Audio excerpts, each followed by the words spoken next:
ಲೋಕಸಭೆ ticket ಇಲ್ಲ, ಖಂಡಿತವಾಗೂ ಅದಲ್ಲ ಸರ್. ನನ್ನ ವೈಯಕ್ತಿಕ ವಿಚಾರ ಕಾನ್ಸ್ಟಿಟ್ಯೂಯೆನ್ಸಿ SC/ST ಫಂಡ್ ವಿಚಾರವಾಗಿ ಭೇಟಿ ಮಾಡಿದ್ದೆ.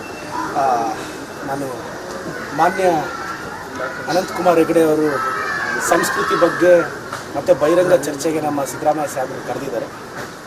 ನಾನು ಅನಂತಕುಮಾರ್ ಹೆಗಡೆ ಅವರಿಗೆ ಕೇಳಕ್ಕೆ ಬಯಸ್ತೀನಿ, ನೀವು ನಮ್ಮ ಸಿದ್ದರಾಮಯ್ಯ ಸಾಹೇಬ್ರ ಜೊತೆ ಚರ್ಚೆಗೆ ಬರೋದಕ್ಕಿಂತ ಮುಂಚೆ ಫಸ್ಟ್ ನಮ್ಮ ಜೊತೆ ಬನ್ನಿ. ಆ ಚರ್ಚೆಯಲ್ಲಿ ನೀವು ಗೆದ್ದರೆ ನಾನೇ ಸಿದ್ದರಾಮಯ್ಯ ಸಾಹೇಬ್ರ ಹತ್ರ ಕರ್ಕೊಂಡು ಹೋಗ್ತೀನಿ. ಮತ್ತು ತಾವು ಸಂಸ್ಕೃತಿ ಬಗ್ಗೆ ಮಾತಾಡಿದ್ರಿ ಅನಂತಕುಮಾರ್ ಹೆಗಡೆ ಅವರೇ. ಕಳೆದ ವರ್ಷ ನಮ್ಮ ದೇಶದ ಗೌರವಾನ್ವಿತ ಪ್ರಧಾನಿಗಳಾದ ನರೇಂದ್ರ ಮೋದಿ ಅವರ ಅಂಕೋಲಕ್ಕೆ ಬಂದಾಗ ಕನಿಷ್ಠ ತಾವು ಹೋಗಿ ಸ್ವಾಗತ ಮಾಡಲಿಲ್ಲ. ಇದೇನಾ ತಮ್ಮ ಸಂಸ್ಕೃತಿ?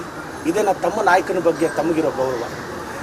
ಶ್ರೀಯುತ ಅನಂತಕುಮಾರ್ ಹೆಗಡೆ ಅವರೇ, ನಿಮಗೆ ಗೌರವ ಕೊಟ್ಟು ಮಾತಾಡ್ತಿದ್ದೀವಿ, ಅದರ ಅರ್ಥ ನೀವು ಆ ಗೌರವಕ್ಕೆ ಯೋಗ್ಯರು ಅಂತಲ್ಲ.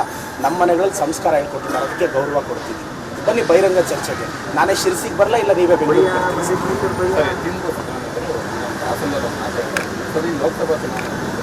ಇಲ್ಲ. ಅದು ಯತೀಂದ್ರ ಸಾಹೇಬರು ನನ್ನ ಪಕ್ಷದ ಸಾಮಾನ್ಯ ಕಾರ್ಯಕರ್ತ, ಅದ್ರ ಬಗ್ಗೆ ನಮ್ಮ ಹಿರಿಯ ನಾಯಕರು ಮಾತಾಡ್ತಾರೆ ಸರ್. ನನಗೆ ಅದ್ರ ಬಗ್ಗೆ ಮಾಹಿತಿ ಇಲ್ಲ.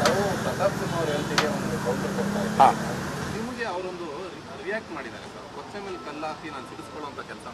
ನಾನು ಸಿದ್ದರಾಮಯ್ಯ ಸಾಹೇಬರು, DK ಸಾಹೇಬರು ಇಬ್ಬರ ಮುದ್ದಿನ ಹುಡುಗ. ನನ್ನ ರಾಜಕೀಯ ಜೀವನದ ಎರಡು ಕಣ್ಣುಗಳು ನಮ್ಮ ಸಿದ್ದರಾಮಯ್ಯ ಸಾಹೇಬರು, DK ಸಾಹೇಬರು. ಅವರಿಬ್ಬರ ಬಗ್ಗೆ ಯಾರು ಮಾತಾಡಿದ್ರು ನಾವಂತೂ ಸುಮ್ಮನೆ ಕೂತ್ಕೊಳ್ಳಲ್ಲ. ನಮ್ಮ DK ಸಾಹೇಬ್ರ ಬಗ್ಗೆ ಮಾತಾಡಿದ್ರು ನಾವು ಸುಮ್ಮನೆ ಇರಲ್ಲ, ನಮ್ಮ ಸಿದ್ದರಾಮಯ್ಯ ಸಾಹೇಬ್ರ ಬಗ್ಗೆ ಮಾತಾಡಿದ್ರು ಸುಮ್ಮನೆ ಇಲ್ಲ. ಅಧಿಕಾರದಲ್ಲಿ ಇರದೇ ಇರತಕ್ಕಂಥ ಅವ್ರಿಗೆ ಇಷ್ಟು ಇರಬೇಕಾದ್ರೆ, ದಿಮಾಕ್ ಇರಬೇಕಾದ್ರೆ ನಮಗೂ ಒಂದಷ್ಟು ಇರುತ್ತಲ್ಲ, ಗೌರವ ಪ್ರತಿಷ್ಠೆ ಎಲ್ಲ. Thank you sir. ಹಾಂ, ಇಲ್ಲ ಸರ್, ಖಂಡಿತವಾಗೂ ಇಲ್ಲ.